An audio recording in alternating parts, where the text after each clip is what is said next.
Now, our next speaker needs no introduction, Chris Wood. But let me give you one anyway. Chris has been active in the Urantia community for 21 years now. He has served in various capacities for several conferences, boards, and communities, including 7 years as the president of the International Service Board of the Urantia Association. Chris lives in Green Bay, Wisconsin, USA, with his wife and 2 growing boys, and works as an air traffic controller. He spends his spare time toiling in the beginning stages of coffee roasting, soap making, and woodworking. Getting set for an isolated existence there, Chris. And his talk is going to be about preparing for spontaneity. Over to you, Chris. Thank you, Ian. And thank you, everyone, for waking up, staying up, embracing your midday with us. I think, what is India getting into late morning right about now? Australia's in the midday. West Coast of the United States is having a nice evening. Here in Chicago time, it's getting a little late, but this is kind of where I thrive. I'm a night person by nature. So thank you all for joining us. And if any Europeans are here, go to bed. It's not worth your time. Trust me. Wake up in a couple hours. There's going to be some great presentations. So about how I like to do these Zoom meetings. I don't see everyone, especially when I'm the one talking. So if you have a question, I would prefer you to just interrupt me mid-sentence and ask it. I am stuck with my own thoughts for almost all day long. I would much rather hear your thoughts on anything I'm about to say.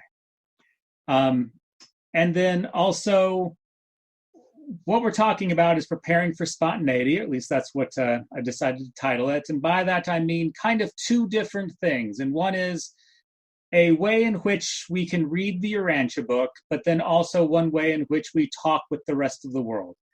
And so when I talk about these things,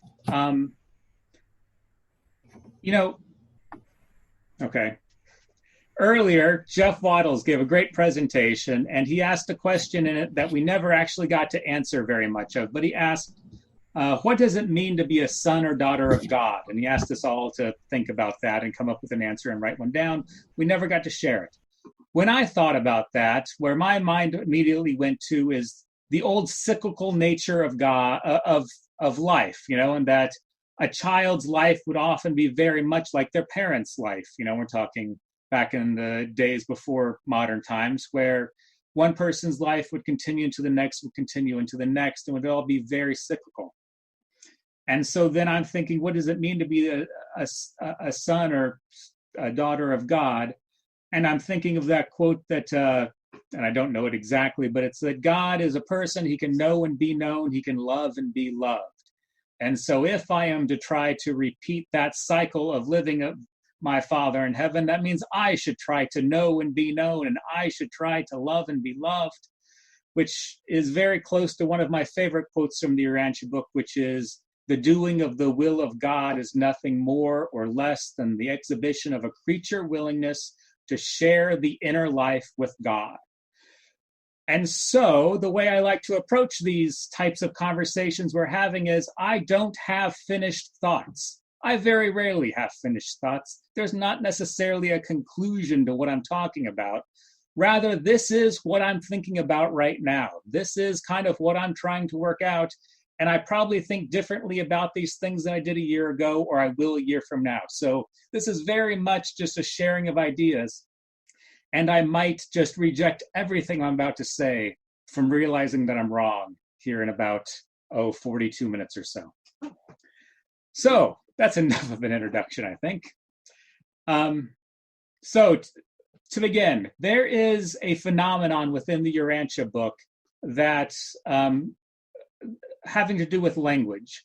And that as you read the Urantia book, you're almost learning a new language, and you don't truly understand the teachings that you're reading until you have learned the language in which they're writing it. And that's why we like to go back and start reading again from the beginning, because we suddenly have this new language, this new vocabulary that are the same words we used to use, but it is now used in a different way, and we understand these words in a different way. If you like to read science fiction, of course, there's two books that are kind of about this same thing. One is Stranger in a Strange Land by Robert Heinlein, where I think that's how the correct name, where, you're trying to learn the Martian language, and by learning the Martian language, you're learning this whole new way of thinking, and the people are either in the club or they're not in the club by that. Another one more recently is The Story of Your Life by Ted Chiang, which then got made into a movie called Arrival 3 or 4 years ago. But it's the same thing where some aliens come and people come and try to learn their language, and by learning their language, they learn a different way to think and perceive time, and it changes the way that they do it. Well, I think the Urantia book has that same phenomenon. I first noticed it because my first favorite quote from the Urantia book comes from the Farewell Discourse, where Jesus is talking about the coming Spirit of Truth. And Jesus says, you can know the truth and you can live the truth. You can experience the growth of truth in the soul and enjoy the liberty of its enlightenment in the mind. But you cannot imprison truth in formulas, codes, creeds, or intellectual patterns of human conduct. When you undertake the human formulation of divine truth, it speedily dies. The post-mortem salvation of imprisoned truth, even at its best, can habituate only in the realization of a peculiar form of intellectualized, glorified wisdom. Static truth is a dead truth, and only dead truth can be held as a theory. Living truth is dynamic and can enjoy only an experiential existence in the human mind. And the reason I think that I first latched onto that quote is that it's almost the Urantia book telling us to not put too much weight into the Urantia book itself. The Urantia book is this collection of words. It is, by definition, a static truth that we are to pass on from generation to generation. But by reading these words, these truths become a living truth for us, right? And so it's telling us not to latch on to this, human formulation of divine truth, but rather to try to make it real and try to make it living. And I think that's probably why I latched onto it. So I don't know how much longer after that, but I was reading the Urantia book and I came to, I believe it's paper 117, where I'm reading along and it suddenly says, love is dynamic. It can never be captured. It is alive, free, thrilling, and always moving. Man can never take the love of the Father and imprison it within his heart. The Father's love can become real to mortal man only by passing it through that man's personality as he turns to bestow this love upon his fellows. And I read that and I say, I've read that somewhere before. That's my favorite quote from the Urantia book, except it's not about love, it's about truth. And so I turned back to make sure I knew what I was talking about, and indeed I did. And that they're talking about love and they're talking about truth in the same way. And so then I had to ask myself, well, what is this relationship between love and truth? Because it's there. They use it the same ways. And so what I was thinking of as love and what I was thinking of as truth, I began to realize is not how the Urantia book is using these words. And so one of the reasons I love rereading the Urantia book is that you learn these words and you learn the definitions of these words in a new way, and you get to start in the beginning and read it from that new perspective all over again. So here's where I think I'll start sharing my screen a bit, just so you can see some of my fun graphics that I try to make myself. All right, here. And if I go to view and present, you should see a screen popping up right about now. So I started thinking about truth and I started thinking about love. And in the Urantia book, it talks about truth and it talks about these three different paths of truth, and one being science and one being philosophy and one being religion. And science uses facts as its tool, and philosophy uses logic as its tool, and religion uses faith as its tool. And that then threw me off on a different road, because now I have to think about faith differently. Because a common definition of faith is a strong belief in something I believe in really hard is a statement of faith. But belief statements are not statements of religion. Belief statements are statements of philosophy. I believe this to be true, and therefore I will do whatever. Well, that's a philosophy statement. That's a different way of learning. And so faith, we learn in the Urantia book, is this new different thing. It is an assurance of truth. It is a knowledge. It is a relationship that we eventually come to. And so now as I'm wanting to examine, I understand what science is. I'm not very good at science. I try to trust the scientists on that sort of thing. I'm pretty well versed in philosophy and I understand that path. But what I'm trying to do and what I have been trying to do for, 21 years now is understand this religious path of truth, to try to understand what is faith and how does one use it and express it. And so now I find myself diving into this religious track and this faith track. And of course, you keep reading the Urantia book and you realize that after you see truth, you realize that truth and these paths of truths will lead you to a different, to larger things. And so there's beauty, and beauty is not just merely this abstract philosophical idea, but rather it's its own category of existence, of study, of experience. Like truth, equal to truth, is an examination of beauty. And like truth and beauty, there is goodness, which is its own examination. And so there now is not just one big thing I'm looking for, which is truth, capital T, truth, but rather all these other avenues to explore. And it's really great, and it's why we all love the Urantia book, right? So that's truth. We can think about love, and this is the same quote from before, where love is dynamic, it can never be captured, it is alive and free and thrilling and always moving. Man can never take the love of the Father and imprison it within his heart. So the Father's love can become real to mortal man only by passing through that man's personality as he turns to bestow this love upon his fellows. And the use of the word personality there is really interesting, because I passed right by that word for many years. And it wasn't until about 5 or 6 years ago that I tried to understand what the Urantia book really meant by personality. And I don't have a clever slide for this, but I'll just read it. Because somewhere in the Urantia book, in the Jesus papers, toward the back, it's on the left-hand side, about halfway down the page, Jesus is off traveling in Rome, and he's talking, and this is in modern parlance, but he says, 1, 2, 3, 4, 5, the presence of good and evil in the world is in itself positive proof of the existence and reality of man's moral will, the personality. And suddenly I understood personality in this whole new way. Personality is not just a list of traits and quirks that define me for who I am, and it's my unique personality. But no, it's a person's moral will is how they define it there. And that just set personality off for me completely. Love can only become real to mortal man by passing it through his moral will as he turns to bestow this upon his fellows. Love becomes a motivation to action. It is what is driving us to do these things to try to make the world better, not to try to, to make ourselves more grand or to do anything else, but rather for their own sake. And so we're told in the Urantia book that the Father is love, the Son is mercy, the Spirit is ministry.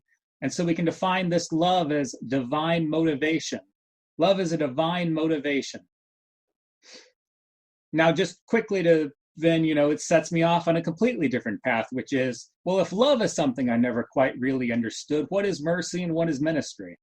And so I always thought that mercy is like some sort of forgiveness or some sort of leniency, right? I deserve harsh punishment, but I'm asking for mercy.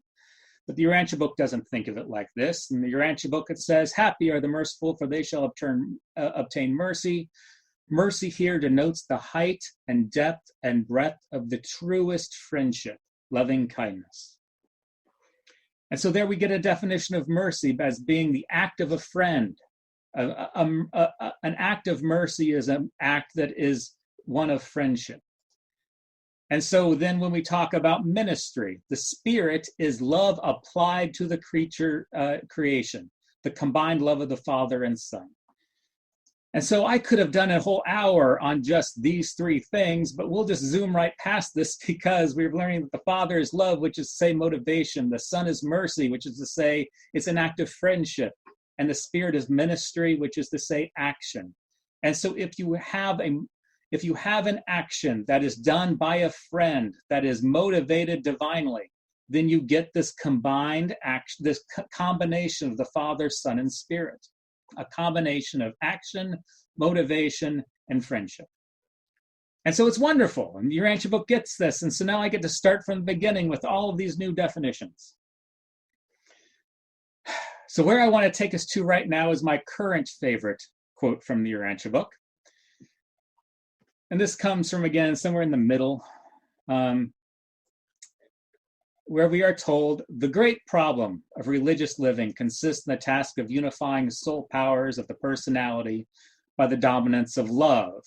Health, mental efficiency, and happiness arrive from the unification of physical systems, mind systems, and spirit systems. Of health and sanity, man understands much, but of happiness, he has truly realized very little. The highest happiness is indissolubly linked to spiritual progress. Spiritual growth yields lasting joy, peace, which is passing all understanding. And so I've highlighted some of these words that we've talked about with personality and love, but I realize that this is talking about happiness. And so, hey, look, I'm a 41-year-old man with a retirement account and a mortgage on my house, and I've got a wife and two great kids. So I'm pretty well in the middle, age of life here. And so my midlife crisis is this search for happiness. And I realized that I never really understood what the Urantia book means by happiness, right? We're all out there trying to get happiness, but I don't understand it. And this quote says that actually humans ourselves, we have very little realization of happiness, that happiness is not an output of health or of our physical systems, right? We judge our physical systems by health. I'm either healthy or unhealthy. I'm growing toward or away from health. And with our psychological systems, I'm growing toward sanity or away from sanity. And so when my favorite sports team wins the championship, that's not truly making me happy. It's exciting me. It's making me more sane or insane, depending on how I react to the championship. But it's not a measure of happiness. And the same thing with the physical systems. If, the great piece of cake or running that, mile at whatever speed or climbing that high mountain, being in good health is not what leads me to happiness, but rather happiness is this outgrowth of the spirit systems. And so, and a couple of you will have seen this a little bit before, but what exactly do we mean by happiness? With happiness, we could turn back to the ancient Greek, and there's these two words for happiness in ancient Greek, and one is eudaimonia, and one is makarios. Eudaimonia comes from Aristotle, or at least where it's most famously comes from is Aristotle, where he's talking about what is the right way to live your life. And Aristotle will define a eudaimonia as well-being as a human concept, right? It's a life governed by reason. It's living a complete and total well-balanced life. And so through the philosophical track of discussions of happiness, that all comes down from this Greek definition of happiness, of a eudaimonia. And that's often where we talk about happiness in the world, that's where we get it. But there's this other Greek word that also means happiness and also gets translated as happiness, and that is makarios. And makarios is well-being as defined by, or as a divine concept. It's a divine happiness. It's living a divinely happy life. Where we see the examination of makarios most is perhaps best in, let's see here, the Sermon on the Mount, the Beatitudes. And tomorrow we're going to get, well, tomorrow for me, later today for some of you, we're going to get a couple great presentations on the Beatitudes. But where you'll see them most often translated as happy are thee or blessed are thee, that is a translation of the word makarios. And it means living a divinely inspired life. And so I won't examine these too much, but we should look at things like Happy are the peacemakers. Living a divinely right life are the peacemakers, for they shall be called the sons of God. Living a divinely happy life are those who are pure of heart, for they shall see God. That's what they mean by happiness here.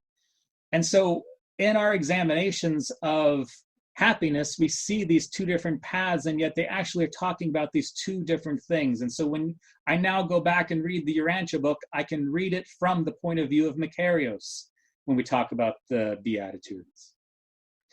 All right. I think that's a good place to stop the share and say, so that's what I'm thinking about when I'm talking about how much I love the Urantia book and how you learn a new definition because the Urantia book gives you a new inspiration. You get to go back and read it again from the beginning, right? And we can do all of these things, and I've been keeping track of it, but there's all of these words that I thought I knew the definition to, like truth and love and mercy and ministry and happiness and personality. And it turned out that I was just not wrong, but I wasn't completely there yet. I was learning the language as I was learning the book. And by learning the language of the book, I'm able to better appreciate it. And it makes you better appreciate then when they talk about how Jesus would speak a teaching and someone on one level of understanding could get a teaching from it, but someone on a different level of understanding could get a completely different teaching. And it's all about where they were, and they're interpreting Jesus's words the same way. The Urantia book is the exact same way, and it's one of the best proofs for why it's a divine revelation is I'm not sure that humans are this good at writing. I mean, I've read a lot of really good books, but this is taking writing to a whole new level, right? So that's what I mean by the first definition of being prepared, of preparing for spontaneity. Any given time, I will get a completely new understanding of the Urantia book. And so it comes back to that first favorite quote of mine about truth. That truth can never be held as just a mere theory. It has to be dynamic. You have to leave your mind open for these new divine and spontaneity, quick revelations of divine truth. Thank you. So, this is the first half of my talk. I've been talking for a good 20 minutes about this. I would like to hear your thoughts. Do you have anything to add before we go into the second part of what I mean by being prepared for spontaneity? And again, I don't necessarily see hands right now, so just talk if you've got something to say. Chris, it's Ken Kaiser here. Hi, Ken. Hi. You were in paper 100, section 4, and perchance, just last week in study group, we were reading that, the first paragraph of that, and the word spontaneous is in the sentence. And it led the group to look it up. Am I stealing part of your second half? Okay, are you going to use 104.1? No, I'm not that well prepared. Are you doing this spontaneously? A little bit. A little bit. But the interesting thing that we learned is that spontaneity doesn't just mean off the cuff, which is the usual. You've been talking about definitions, and we usually think of spontaneous as, oh, you can do that off the cuff, on the fly, whatever. If you look at the dictionary definition, it has much more nuance to it about it being the natural way that you are going to respond to life's situation. In fact, it's within a few paragraphs of the definition of religion that indicates it's a mode of reaction to life's situations. So spontaneity linked with that in this delicious sentence, the first sentence of 100, section 4, religious living is devoted living, and devoted living is creative living, original and spontaneous. It comes naturally. That devoted living, you come to the place, and this is why I tuned into you, is because I wanted to hear you say how you came to the place of just naturally understanding this. Thank you. I have no I have no good answer for how I've come to the place of understanding of anything at all. So, I think that, like most of us, we all have ways that our minds work. And seeing you, in fact, when I was quoting, the back of the book on the left page, somewhere halfway down the middle, I saw you there, and I knew that would drive you mad. But, we all have these different ways of working and understanding. And so, yes, the walking concordance is that, the way I think about things. And so here's me. I am a snake oil salesman at heart. I like to spin a good yarn. I like to tell a good story. And, you can fool all of the people some of the time. That's great. I'll take that. And so where we want to go, so that's how I think about things. And so I get to something in here that I think is, wow, that's a great story right there. That paragraph is a wonderful story. It's telling me something. And that's how I remember it, is I remember it as a story. And it's why Jesus liked to teach in parables, is because it's a story people could remember. And it was a story that they could pass on to their children. And that's how, the teachings of Jesus were passed on from generation to generation, was through oral storytelling. And so that's how I like to view things, as how I remember things. And so latching onto a story and then seeing that story repeated somewhere else in the Urantia book in a completely different way, I love that. And it happens all the time, right? And it also happens just randomly throughout, where a definition of personality is thrown into the Jesus papers, or this wonderful story about Jesus is randomly thrown into the first 5 papers, right? And so you see this great mix in the Urantia book. Chris, I wanted to say that the part that grabbed me again is the part about passing through himself or herself, the personality, that love or truth passes through, and the idea of it being dynamic. And I know there have been times that I have prayed for Christ's mind, particularly when I was doing therapy with people, because a lot of times I felt like I didn't know how to really help them. They were often it wasn't easy. And I felt like something passed through me. I was a conduit of, truth or love, whichever, maybe both in that. And it was powerful and that's what I also prayed for, that I would be a conduit of God's love. And that's what it felt like. It felt like it came through me. It wasn't of me. And somehow my personality, just because I was willing it, that's the part I guess my personality was part of, was willing it. That's great. And I want to come back to that in a minute, but yeah, Julian, I do see your hand, but you're muted. Thanks, Chris. Just a point about words. Words can be really problematic, particularly when you're trying to engage with people outside the movement, as I do within the faith.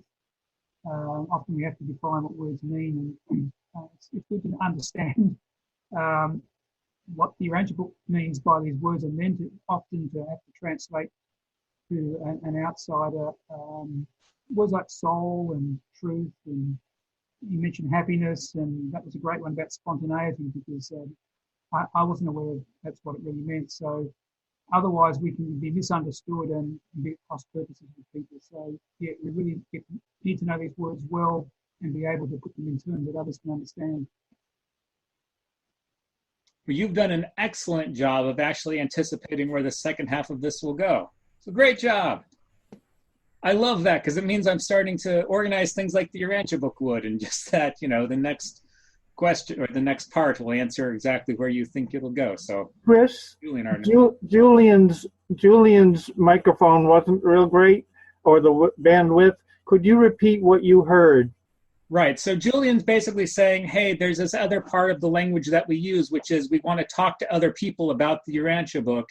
And yet we have this problem because, the words we use and the words they're using, which is what we'll talk about in greater detail here in a few minutes, whenever we want to start talking, whenever you want to hear me start talking again.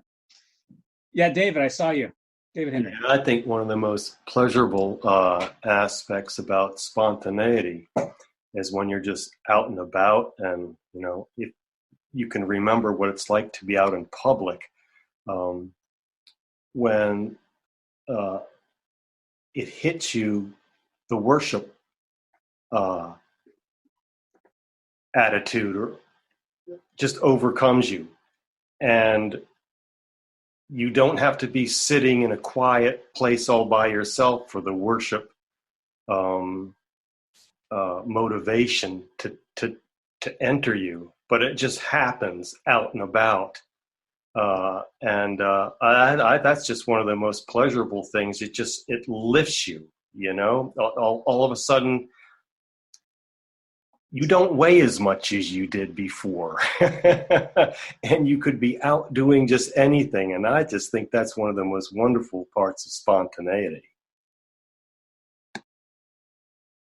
There's a great quote about thought adjusters, and that thought adjusters don't control your thoughts, but they will spiritualize your thoughts.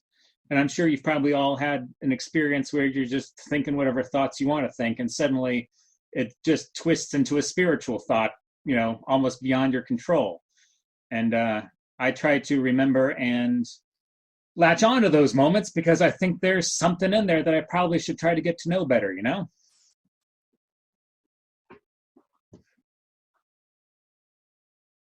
Well, unless someone else has something they'd like to share, I'll start into the second part for preparing for spontaneity, which is I have all of these things that I believe, and I know I believe these things, and yet when asked what I believe, I'm often going to be stumbling, and I'm not using the right words.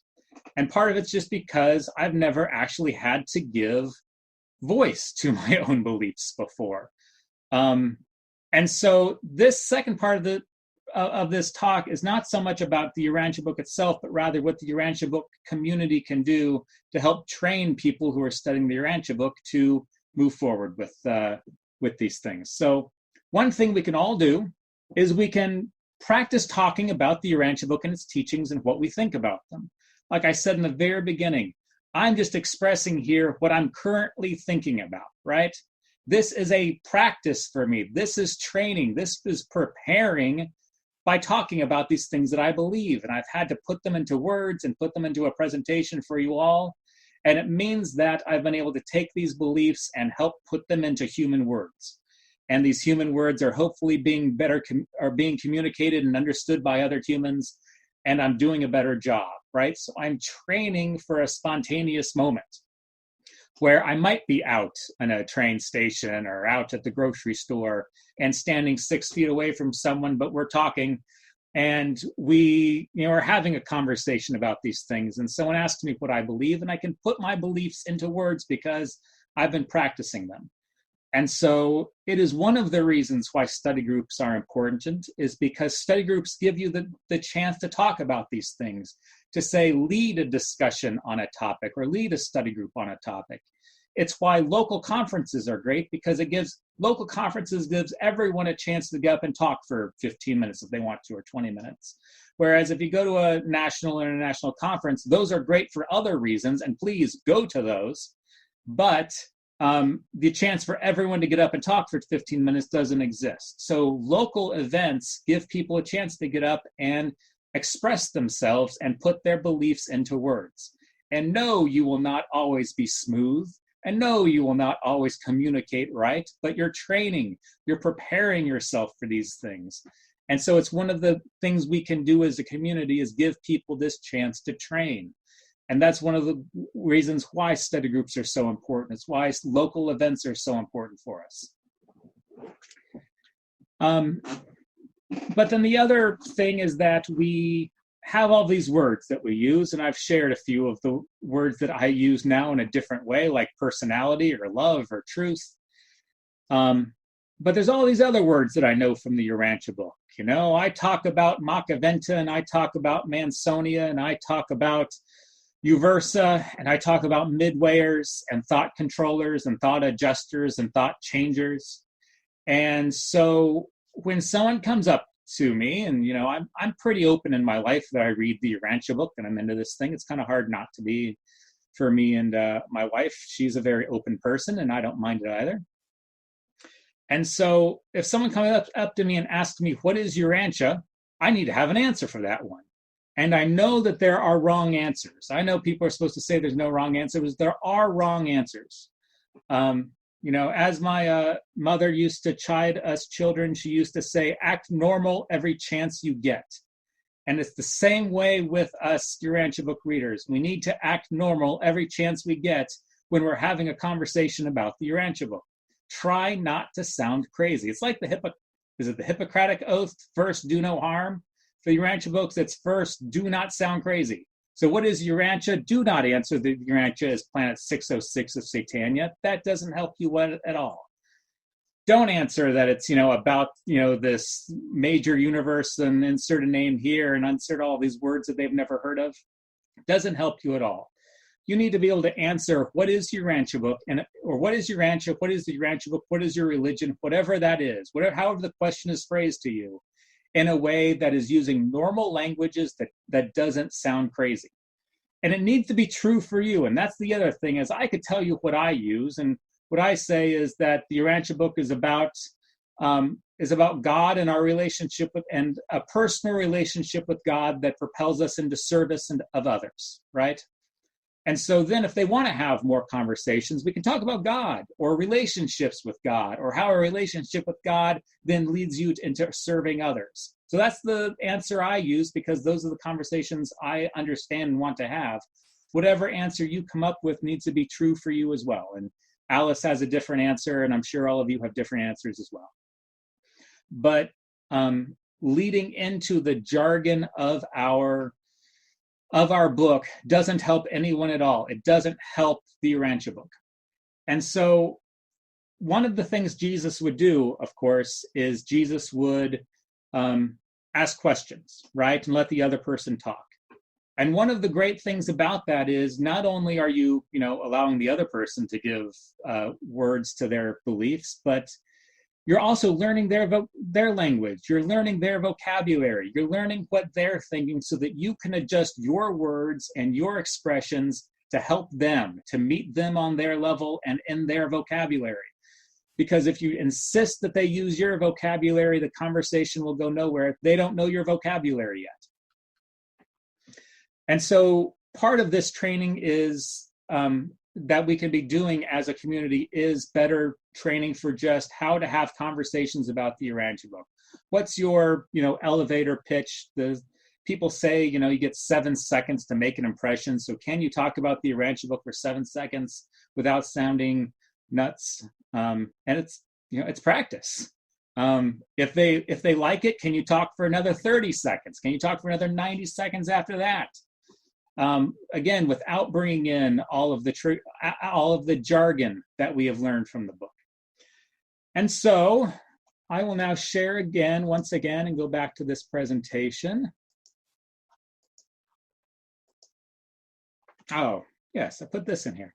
So this is a work of art by the artist Matisse, and it was hung in the New York Museum of Modern Art, upside down. And it stayed this way for about a month and a half. 116,000 people walked by and saw this painting before someone noticed and rehung it the right way. And we're the same way with the way we talk. Are we talking right, or are we upside down? And do we know the difference? And I think we all know Urantia book readers who kind of don't know the difference necessarily, because they will launch right into all of the jargon and all of the inside track on the Urantia book. So I say in our interactions with others who are reading and studying the Urantia book, we make a mistake. We try to take someone who's never heard the Urantia book and just ask you a simple question, and we want to make them the next study group chair for your local society or local association, right? We want to immediately plug them in as the next leader of our group. We try to skip too many steps in the development of a person. So I want us to think about the world differently. So we can take the entire population of the world and we can classify them. The first classification is simply the biggest group, those who've never heard of the Urantia book nor been touched by one of its teachings. For this group, the simplest way to have a conversation with them is to touch them with one of the teachings of the Urantia book, to take some nugget of joy that you get from the Urantia book and share it with them and see if it can become true in their lives. It's pretty, simple. You're not trying to actually tell them about the Urantia book. You're not trying to make them the new reader or get them to attend your study group. You're just trying to leave them with a nugget of truth for them to ponder for however long they're going to ponder it, right? The second group is someone who has been touched by a teaching of the Urantia book or a similar teaching to the Urantia book, but they've never actually heard of the Urantia book. They might have been touched by something like, say, the Pope, when he came out and said that all that is good, all that is true, all that is beautiful brings us to God, because God is good, God is beautiful, and God is the truth. And we can latch onto that and say, aha, I've heard that somewhere before. Or they can latch on to Rob, what's his last name? Oh, man. Bell, Rob Bell. I'm sorry. He's an American preacher man, and he's written some very good books, and he has said that there is a growing sense among a growing number of people that when it comes to God, we're at the end of one era and the start of another. An entire mode of understanding and talking about God is dying, and something new is being birthed. And I see that, and I say, aha, I know what you're talking about. And so you see someone reading Rob Bell, and you have an instant connection with them because you know where it's going to go.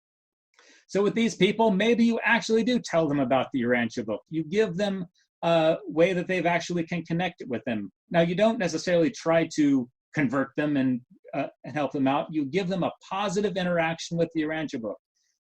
Some salespeople say it takes, 3 or 7, or depending on what it is, more interactions with a product before they make a buy of that product. Same thing here. Leave them with a positive experience with the Urantia book, so that if nothing else, they'll say, oh yes, the Urantia book, I've heard of that. That guy seemed very nice and normal. Leave them with that. There's people who've heard of the Urantia book, and if they've heard of the Urantia book, maybe you want to get them to read the Urantia book a little bit more, or tell them about the words in the Urantia book. My wife was reading the Urantia book in the middle of a coffee shop, and a guy came up and said, the Urantia book, I had that about 12 years ago. Never read any of it, though. Great. We know where that conversation can go. And, my wife is much better at this than I am, and so he's now part of our study group, and he's a nice guy. There's people who have read some of the Urantia book, and in fact, that's most people within the Urantia community. There was a study done, it was now 7 years ago, asking people about, their habits, and so most of the people who answered the study had not finished the Urantia book. Most of the people who are part of our Urantia community have not read the entire Urantia book. They've read some of it. Finally, we get Urantia book students, people who are actively studying the Urantia book. And the next few I'll just burn through because we know these people. There are people who attend study groups. There are people who are active in a community. There are people who are ultra active, which is to say they are members of a council. They are part of a program. They have dedicated part of their week or days for a year at a time towards a project. They're planning a conference. They're working towards something big. And finally, there's the hyperactive, those of us who give part of every day for years at a time toward the Urantia community, those of us who will stay up to all sorts of hours just to discuss the Urantia book with people across the world, those of us who have really dedicated ourselves to these things, right? So I say when we talk to Urantia book students, when we talk to people, we are merely trying to move them up one level of this pyramid, if you see this as a pyramid like I do. From no teachings and no book to teachings to some teachings but no book, to at least they've heard about the Urantia book, and on and on and on. I might be remiss if I did not add that people who are hyperactive or ultra active, they need to be able to step back sometimes and just focus on their study groups and let someone else step forward and be the hyperactive person for a year or two, right? We need a good flow of leaders coming up and stepping back so that none of us are going insane. That's what a healthy community does. That's what healthy community leadership looks like, is people stepping up for a year or two and then taking a step back. but really this is about how we interact. This talk is about how we interact with others. So let's see if I can stop my sharing.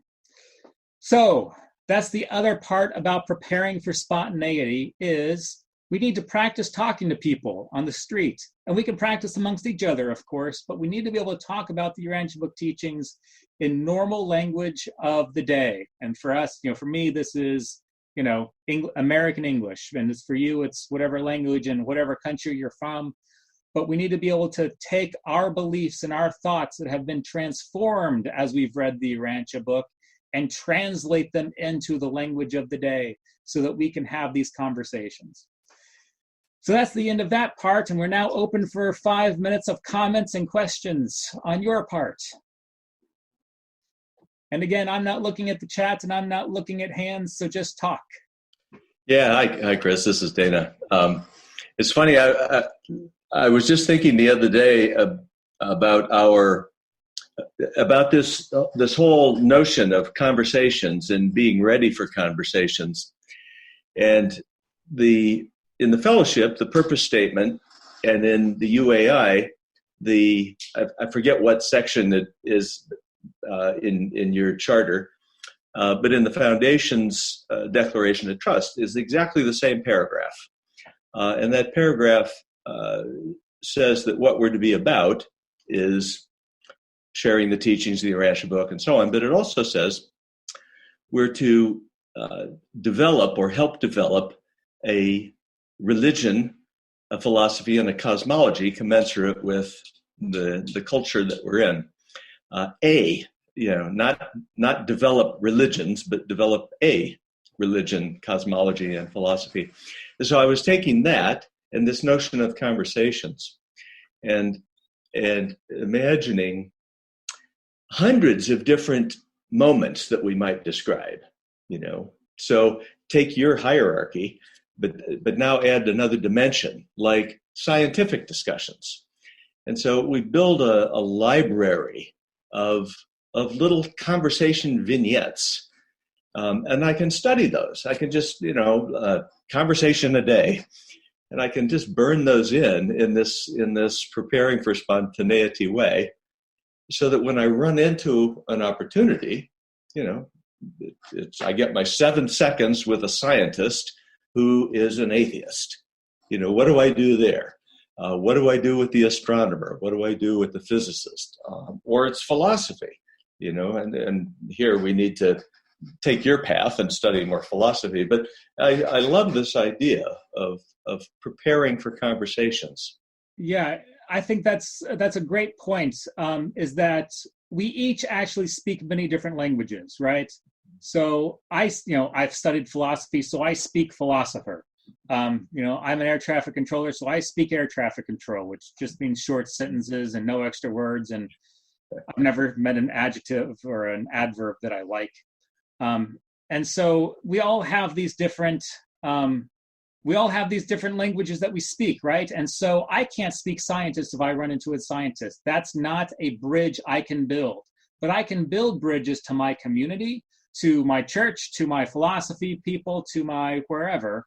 I have the language and the ability to build that bridge, and hopefully you have your communities and you're able to build the bridges where you're able to as well. None of us have to be Jesus. None of us have to build a bridge to every single person because he was so great. We can just do it to the languages that we know. Chris, I hope you can hear me this time. Look, there's a language that goes beyond words, and I think that's the language we need to really cultivate, and that's the language of kindness and love. And yes, in that 7 seconds, it may be difficult, but there are ways of conveying to a person that you truly care about them, that you're interested in them, sometimes making good eye contact, good body language. But ultimately, if you've got more than 7 seconds, it's the way you behave which is more powerful than what words you use. And I think that coincides with the Master's personal demonstration. Some of us aren't very good with words. Some of us don't understand, aren't good at conversation even, but our actions usually speak louder than words. People take more notice of our actions than they do of what comes out of our mouth. And that's been psychologically researched quite well. So just something to keep in mind when we're approaching this whole thing. Thank you. Chris, again, please summarize that. I apologize, Julian. The microphone is, or something, it doesn't come through clearly. Well, tell you what, is there someone who would like to summarize it? So I feel like my work. I'll take a swing. I mean, one of the things that I got is that it's the feeling that I'm trying to convey, the way that I make contact with a person. So there's a soul level of contact that, isn't the words per se, but it's me being open to them and their ability to perceive. Am I actually caring about them? Am I expressing love? The analogical, the other than verbal. What am I doing with my body? What am I doing with my eyes? That those things are conveying the truth. And if I actually am caring about this person, it will convey through my body. So that was part of it. And I think that brings us all the way back to looking at the way Jesus did things. Jesus was so spontaneous and so successful because he really honed into the people as he found them. He took an interest in them and he befriended them. And all of what Julian's saying and what Dana was saying is just be aware of the people you're talking to. Don't talk at them and don't bombard them with your thing. Take an interest in the person and then adapt. Be spontaneous in adapting to treating them, just normally, as Chris keeps saying. Just be normal and you don't even have to really think about what have I got prepared for this situation. You can't anticipate every single situation. You just have to take it on the spot. You do have to be spontaneous. But if you're really caring about somebody and showing that attitude of your soul is really interested in these people, then it comes to you. It just comes naturally. And that's what Jesus did. That's how he worked. He was just friendly and people responded and loved him for it. I think ending this with a good story about Jesus is the way to go. So thank you all for showing up. Go take a break, go get some water, stretch. The next time we do this, every 4 hours, we'll take a yoga break for an hour and we'll just have someone demonstrate for us and we can follow along. But for now, take these minutes, be back for the next person. Great. Yeah. Thank you For your enthusiasm. Very inspiring. It's great. Perfect. Thanks so Thank much. you, Chris. Chris, thank you. Thanks, Chris. Great presentation. Thanks. Thanks for staying up till midnight in your time zone. Oh, this is nothing. I see people who are well past 1 in their time zones right now. Yeah. Yeah. This is 1 a.m. here. Yeah. I took a disco nap intentionally. Disco. Please, Yes. thank you for your nice presentation. Yeah, actually, Greetings, everyone there. I'm participating from far away. Yeah, I'm so living in South Korea. Yeah.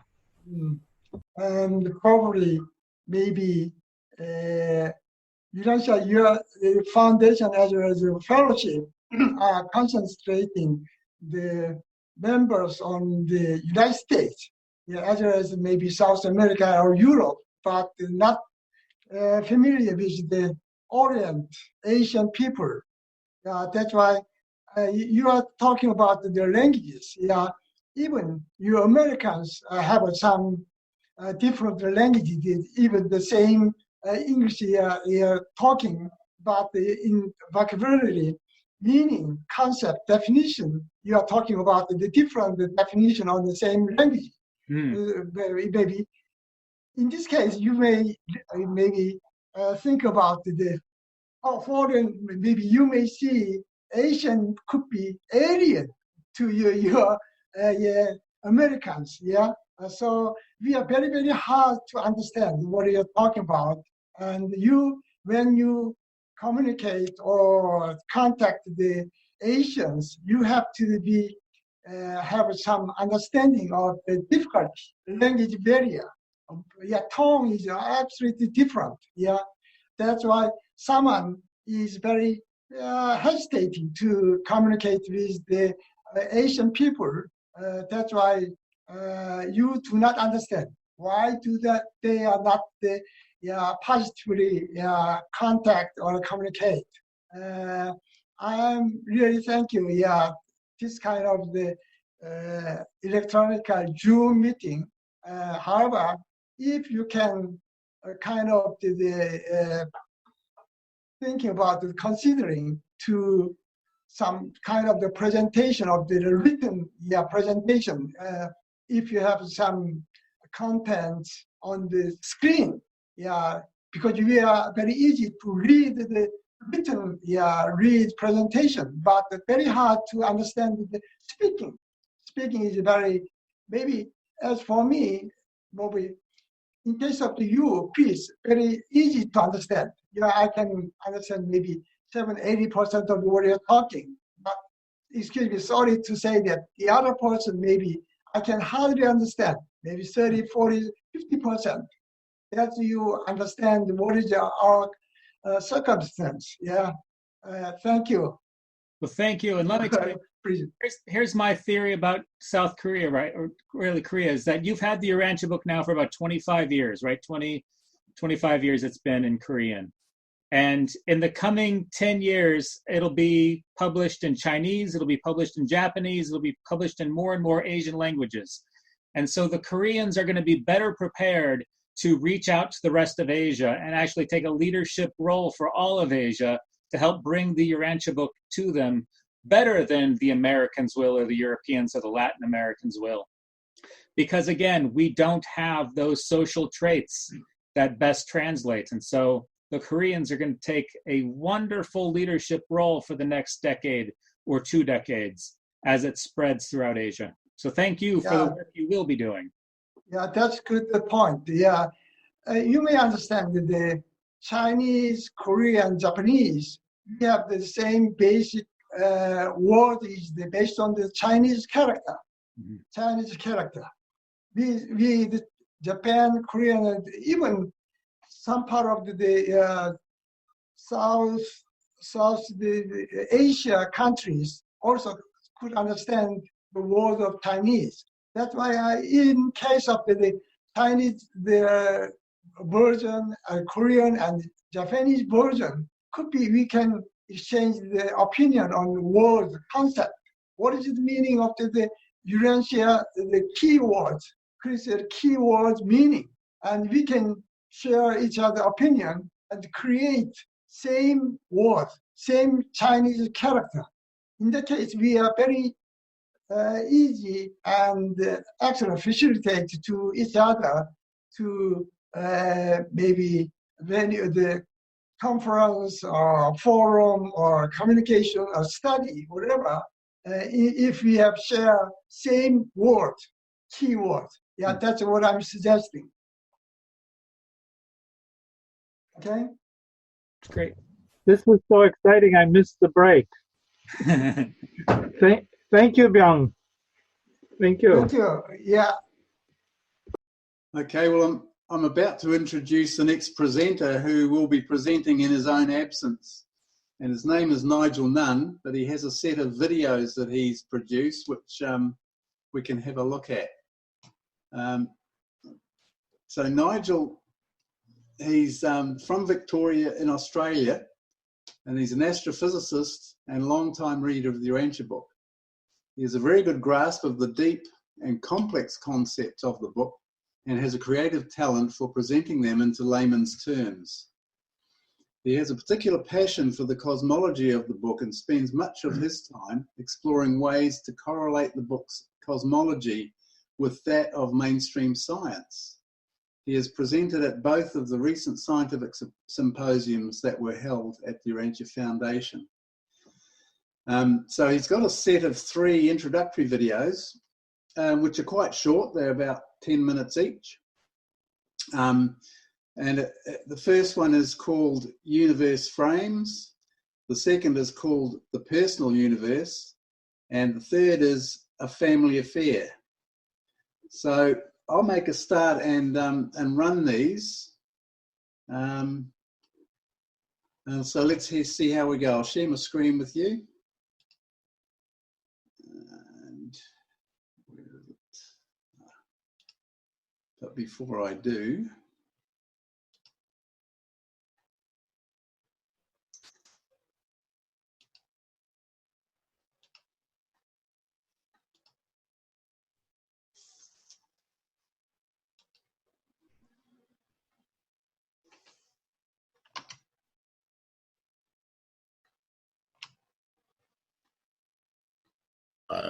Greetings, everyone.